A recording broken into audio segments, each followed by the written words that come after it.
তখনই হঠাৎ আমার কাছে একটা ধুপুস করে আম পড়লো। জাস্ট আমটার কালারটা দেখো, এই আমটা দেখে কেউ না খেয়ে থাকতে পারে বলো? আর এতটা গ্লো করছে, হয়তো কয়েকদিন আগে বৃষ্টি হলো তার জন্যই। তো চলো এই আমটা একটু খাই, তারপর তোমাদেরকে টেস্ট করি। যদিও বহুবার আমটা খেয়েছি, টেস্ট আমি জানি কতটা সুন্দর, তাও তোমাদেরকে একবার খেয়ে পরে জানাই।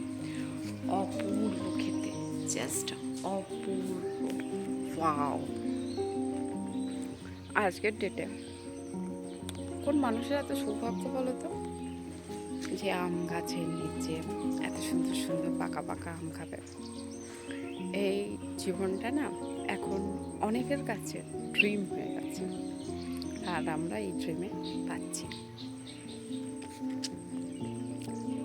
দুর্দান্ত খেতে, দুর্দান্ত। জাস্ট এই আমের স্বাদ, মানে এই স্বাদের ভাগ হবে না, এতটাই সুন্দর খেতে।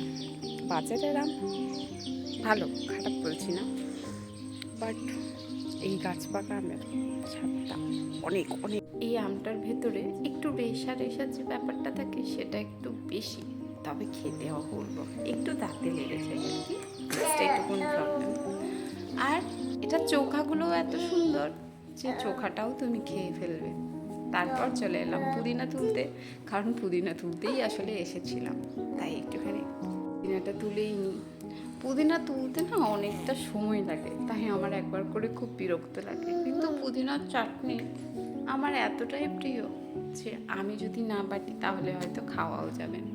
তাই অনেকটা পুদিনা তুলে নিলাম, আর সাথে দেখো একটা গোড়াও উঠে গেল। কয়েকটা লঙ্কাও নেব এই পুদিনার সাথে বাটার জন্য। তো কয়েকটা লঙ্কা নিয়ে নিই। দেখো কিছু লঙ্কা অরেঞ্জ হয়ে যাচ্ছে, কিছু লঙ্কা লাল হয়ে যাচ্ছে, হয়তো গরমের জন্য। নতুন ফুলও আছে লঙ্কা গাছে, তো এই কটা লঙ্কা যথেষ্ট অতটা পুদিনার জন্য, কারণ এগুলো ঝাল কিন্তু বেশ সুন্দর, লুকে যাবে না। আর যেটা পুদিনার ডালটা আমার হাতে উঠে গেল, সেটাকে এখন মাটিতে পুঁতে দিই, কারণ মাটিটা এখন বেশ ভেজা, তাই করতে কোনো অসুবিধা হবে না। একটা কাঠ দিয়েই আমি করে নিলাম।